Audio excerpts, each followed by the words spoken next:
The journey, the journey, the journey. You just keep moving forward with what you're doing, and life will show you what you want to do.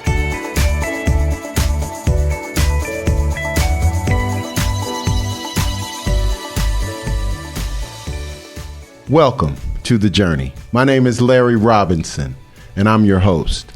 Today we have a true Memphis icon, Memphis attorney Henry Reaves. Henry is a gentleman from Mississippi, very meager beginnings, but also had a father who was very familiar with the military. This is a gentleman that you want to hear his story. He has a riches to rags to riches story, and I think you'll enjoy it. Stay tuned for The Journey with attorney Henry Reaves right here on the KUDZUKIAN Network.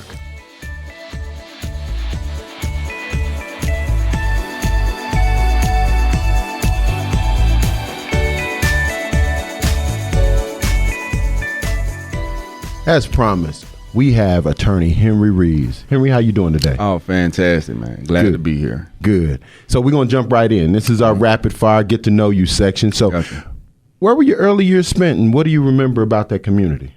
Man, I was born here in Memphis. Okay. My hometown was Ashland, Mississippi. I lived in a neighborhood. It was called the Dead End. Oh, wow. And just growing up, I just remember I do remember adversity, but I really didn't know. I didn't know it when I was going through it until later when I look back. Okay. And I talk about it, and I was like, oh, okay. Yeah, this stuff wasn't normal. Right. So who outside of your parents had the biggest impact on Henry? My grandmother, Geneva Reaves. She was a professor at Russ College. She taught for many years. She taught a WDI personality, Bev Johnson. Yes. Yeah, so she taught Bev Johnson. My grandmother was definitely my biggest influence. All right. Decision you made as a young person that you didn't realize was going to have a lifelong impact? I think one of the decisions was being obedient to my father and going to the Air Force. He sent me to the Air Force. He basically told me one day, about 17, son, you don't have enough self-discipline. Go to the Air Force. He had a recruiter there the next day, and I obeyed and went. That's one of the best decisions I ever made. How different are you from the dreams of your childhood? Man, I probably exceeded. Oh, yeah? Yeah, probably exceeded. I just wanted to be just a little local dope boy lawyer, because that's what you saw, a little country lawyer that handles smaller cases. I really didn't have a vision for this. Okay. When did you know you was going to be all right? When did you know that you was like, okay, I think I can do this? Shoot, when I made it out the Dead End. When you start, with certain adversity, it's like, once you make it out of that, I mean, you're fine. Everything else is just kind of frosting. Cool. Okay. So what's your why, Henry? What's your why? Why do you get up and do every day? Mm-hmm. Well, right now, where I'm looking at and what I'm focusing on is really the advancement of my people. Okay. As far as, like we said, man, I came from the Dead End. My wife, she's from Illinois. She had a similar upbringing, came up in the projects and stuff like that. So once you get a certain amount of money, it's like, all right, I've seen that, and I don't think that that's consistent motivation. So what I'm looking at now is the position of black people in America, and I'm thinking, as far as my legacy, what can I do to improve this situation so my children and my grandchildren are in a better place. That's amazing. So, we think about our lives, and there's certain pivots in our lives or points in our lives. Can you remember when the first time you realized that you were black? I think it was when you grow up black in Mississippi, you know that pretty early. Okay. So, I guess in some places, Wait a minute. Before we go any further, we're going to hold on. Mm-hmm. We're going to come back, and we're going to get more from attorney Henry Reaves on The Journey. I'm your host, Larry Robinson, and we'll be right back. The journey. 3. He was cheating, and back then they had a little bit more decorum and discretion. B. These days they don't even. Well, they played their don't care. position. C. And if you get you some goodies outside, whatever, the agreement is, I don't know about it. You keep it private, and it never comes to this house. 3BC. 3 Black Chicks on the KUDZUKIAN Network. Henry, we were talking about your first experience of knowing you were black. Give me an instance back in that Mississippi time when you were there that you can say, that wouldn't happen to me if I wasn't black. Well, to tell the truth, being younger, I don't know if I personally really experienced the racism like that in Mississippi, or at least I didn't know what it was because everyone around me was black. So my entire high school was black. Everyone on my road was black. I didn't really do that. But my father was in the military, and I think maybe the first time that I realized that I was kind of black, my father was in the military, and he was stationed in San Diego. And I had a little friend, white guy. He was like my best friend, going to his house all the time. And in California, they have something that's called 6th grade camp. And so, I'm talking about I spend the night play video games with this guy. We go to 6th grade camp, we're around a whole bunch of other people. And, he basically there, he tells me, like in front of the other people, it's like I can't be friends with niggers. Whoa. Just like that. And I'm talking about, man, this is like my Yo, guy. dude. Yeah. It's like my guy. And then, I hit him. And our relationship ended, but that's like the first time that I kind of experienced it. And then I felt it a few other times, in California. I was in a play, Little Shop of Horrors. I was Mr. Mushnick, man. I had the second most lines next to Seymour. So Right. I'm a big part of the play. And, the cast members had a pool party. And, man, I'm excited. I might be 7th grade, something like that. I'm super excited about the pool party, 6th, 7th grade. Have my mom bring my swimming trunks up. Man, get ready to go. Ask the address. I'm like, man, you're not invited. And I'm the only person who wasn't invited. So, little small things like that, it started to show me, and understand.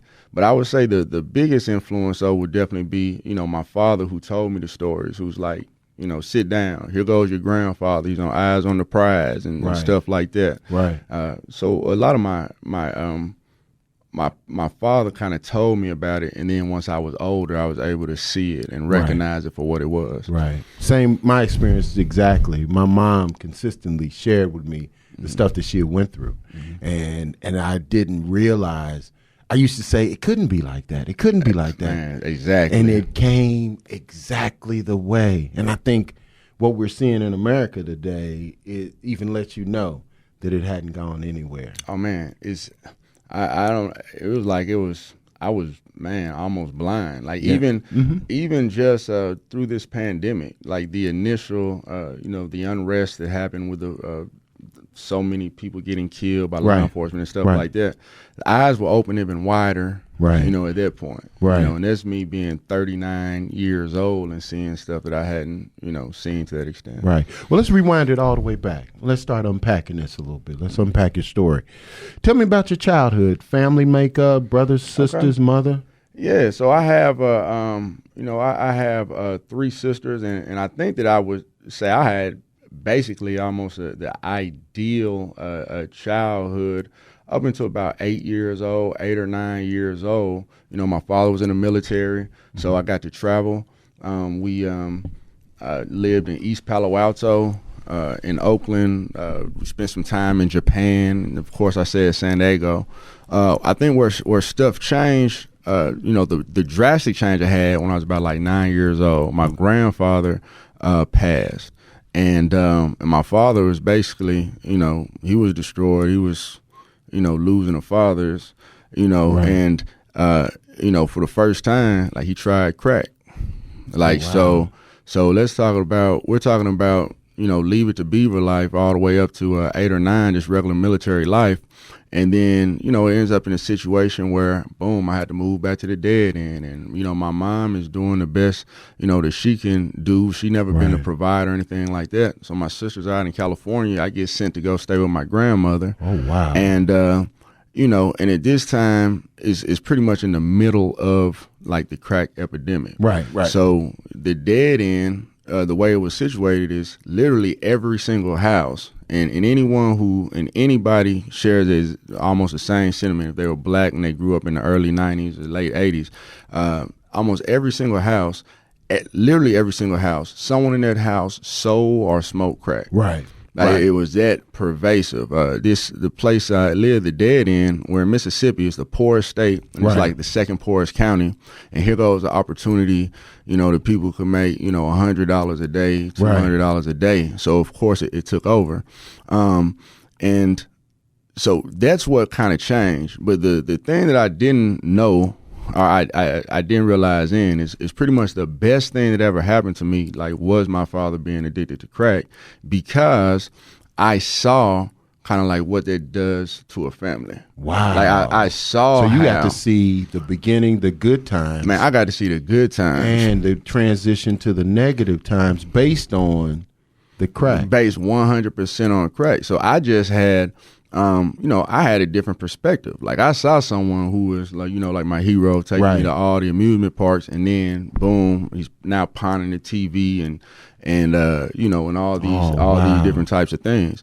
And so because of that, and because of my grandmother, what that did was it made me not sell crack. Right. And that may not seem like a big thing, but literally all of my cousins and everyone who I grew up with went to the penitentiary for selling crack. Wow. And so,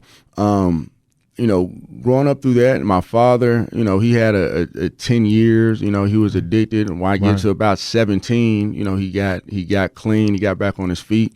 And I always respected him as my father. Like, regardless, he had put in enough foundational work that I wasn't like, you something crack, I ain't gonna listen to you. Right. I still had that respect for him. So he sent me, so he had me go to the Air Force, and I got out. And I got to get some exposure, ended up being stationed in, Nebraska. Okay. I was in military intelligence. I was an imagery interpreter. So satellite imagery, I would. Well, hold on. Before we go there, before we go back, let's go back a little bit. Mm-hmm. Back in the childhood, you was going through, you made that transition. Mm-hmm. When you, tell me about a fond memory. I mean, it sounds like it was pretty traumatic, but during that time, do you have a memory that you can reach back and realize, man, that was cool? Oh, man, I think I fell in love with work. Like, I fell in love with work. I fell in love with hard work. Hard work is my best friend, and everything I've ever got, I've got, through that. And so, I always had jobs.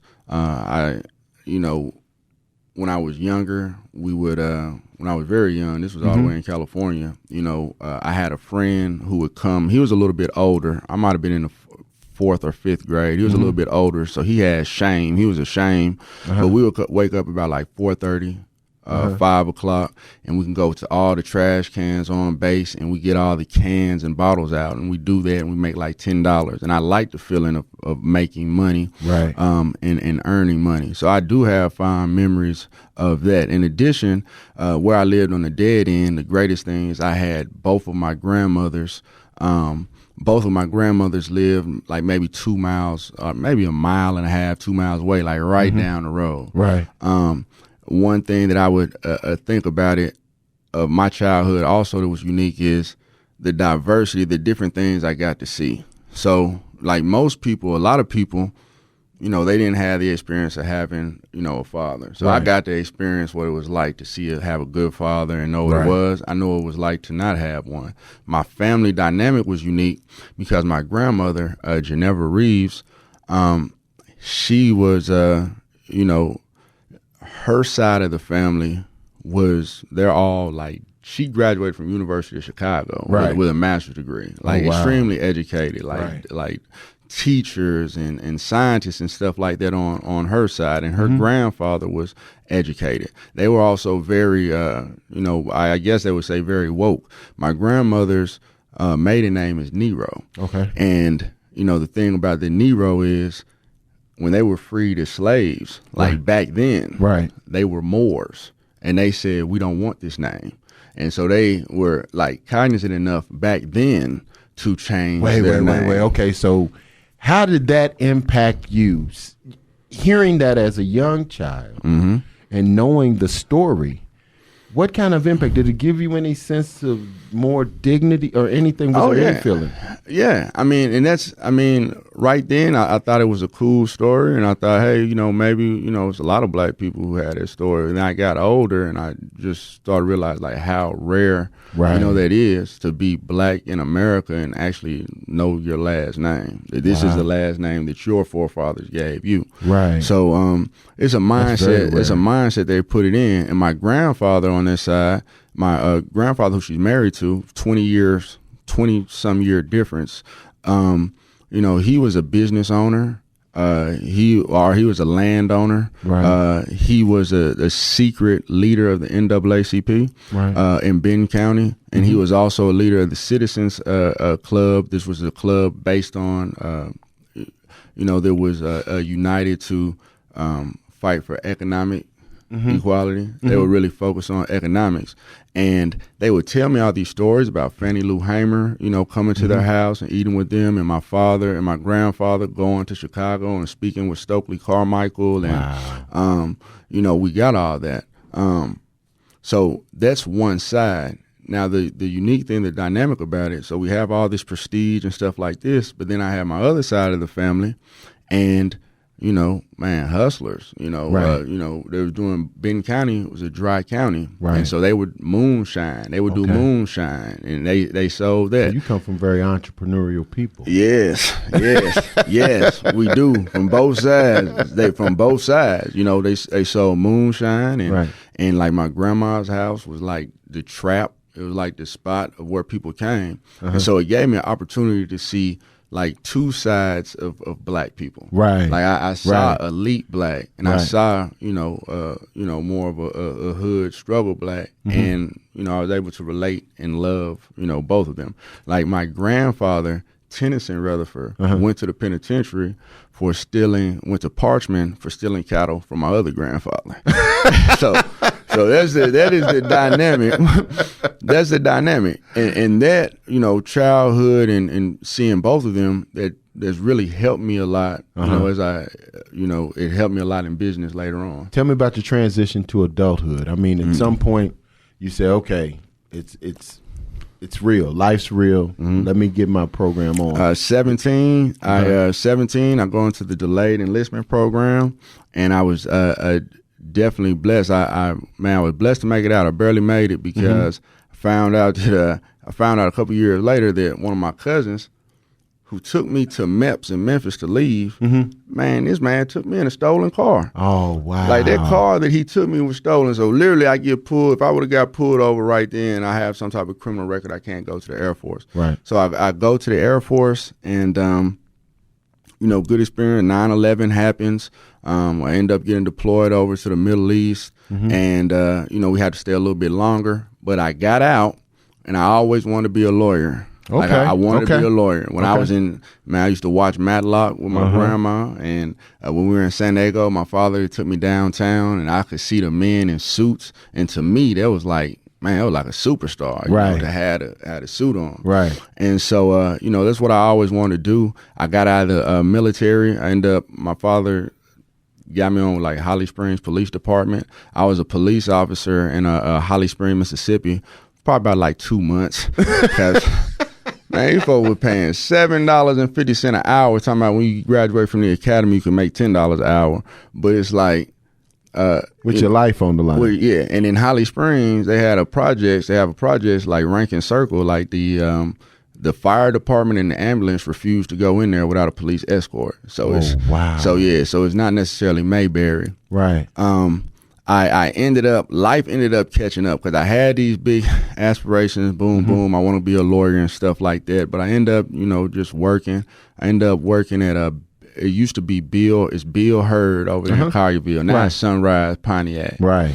And I think the big transition that pushed me, that reminded me of my dream and pushed me to my dream is I was selling a car one night to a gentleman, a Suburban. And man, this guy was grilling me about that Suburban. He was like, man, what is the torque? What is this? What is that? I'm like, is this a secret shopper? And so I get back in and he has a phone book and he tells me it's going to be the easiest sale that you ever made. Like, you know who I am? I like, no, sir. I don't know who you are.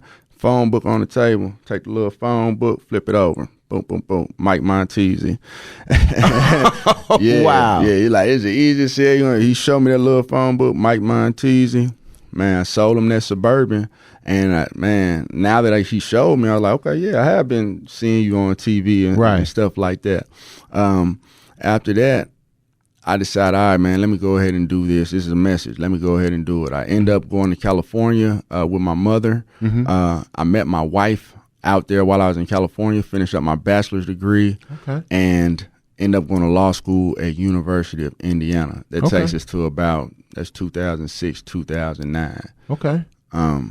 I go to law school at a University of Indiana, Bloomington. Yeah. And then when I first came in, the economy was great. Right. It was 2006. It's like Indiana at that time maybe like ranked number 23, and it was like number 23 in the nation, one of the top law schools, and everyone who went there is getting job offers at this big firm in Chicago, New York, everywhere. Right. But something happened around 2007, 2008, something like that. Right. And so when the economy tanked, it became a lot harder, and people weren't getting jobs. So I knew that, in order for me to get a job, I looked at it as I compared it to the philosophy I had when I was out here, when I was out here trying to talk to women. Right. Because my philosophy was like, look, if I talk to this many, like, this many will give me their number. Right. Like, you sell it. So I don't have a problem with rejection. Right. Denial. The numbers, you do enough numbers, it's gonna work out for you. Right. And so I came in with that approach as far as to apply. So I was standing in that library and I had maybe 500 full packets of a writing sample, resume, transcript. And I just sent them like all over the nation. There's a book that has all the largest law firms, and I sent them all over the nation. I ended up getting a few offers. My wife and I, were talking about what city we want to live in. We decided Memphis. Okay. And I came back to Memphis in 2009, working for an insurance defense firm in downtown Memphis. What role has Memphis played in your development? Oh man, everything that I've done, I don't feel I could have done it, without Memphis. Like Memphis is, for me, it's been a fertile soil. It's been a special place for me. If I could have done the exact same things that I did, the exact same playbook, had I been in a different city, that didn't support me the way that the city supported me, I don't think I would have made it. Biggest success? I think one of the biggest successes that I've had kind of now, one of the things I like is the longevity. We're in our 10th year now, and a lot of times that's the law firm, right? That's the law firm, and so a lot of times you see, businesses they're kind of fly by night, and so this consistency that I've had, because of that. And being able to advertise for 6, 7 years straight it's a whole generation of little black boys and little black girls who think this is what a lawyer looks like. Right. Who like, man, they see the lawyer up on a billboard. Right. So now I think that at least in the city of Memphis, I feel that it's some kids who have more options than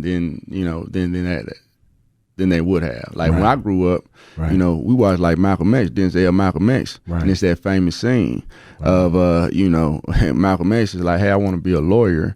And his teacher is like, no, well, you can be a carpenter. You know, niggers can't be lawyers. Now you good with your hands. Right. That. So I think I'm proud. I think I'm proud of that. Okay. Any regrets? Man, I don't necessarily have any regrets because my failures and my losses, I learned from it. Okay. And so, I don't think you're going to have too many regrets if you're, if you're constantly learning from your failures. Looking back, and you could talk to that dude that was living on the dead end. Mm-hmm. What would you tell him if you could talk to him today? Hey, I'd say just put your head down, keep grinding, control what you could control. Right. And, and one thing that you can control is your effort. You can control your plan. You can pick one thing and do that to the fullest. Right. Maybe don't pick 8 things. Right. Maybe pick one thing, maybe pick 2 things and just focus and do that. Last question. Young men, young boys are either listening or viewing you all across the world. Mm-hmm. What would you say to what would you want them to know from Henry Reaves? Man, I would say don't worry about where you are, right now, as long as you can see where you're going. A lot of people who I saw fall into pitfalls, they had issues with delayed gratification, and they were not able to be broke and sit in brokenness right now. Like, I gotta have money, I gotta have it right now. Right. Man, just focus on the future. Life is long if you do it right, and eventually, you'll definitely get there. On another level, one thing that I would say is for us in America as a black person, our issues and our problems is not necessarily racism. It's economics, like 100%. Because the only reason that racism is so important and so rough for us is because of the economic disparity. Right. When you have money and you don't need somebody, you don't care if this dude in a pickup truck has a rebel flag or wants to wear blackface. If you don't need him and your family don't need him, you can go do it. So I would say just focus on, as a black person, growing up, I think that you're going to have a duty in the future. You're going to have to figure out a way to either increase black wealth or build a business and make black wealth yourself. You're going to have to. Henry Reaves, thank you. Thank you for sharing your journey on the journey. Thank you. We hope this show gives you some insight into what other people go through to reach success and help you see that life is all about the journey. I'm your host, Larry Robinson, and till next time, The Journey. The Journey, hosted by Larry Robinson. Executive producer, the Delta Boulay.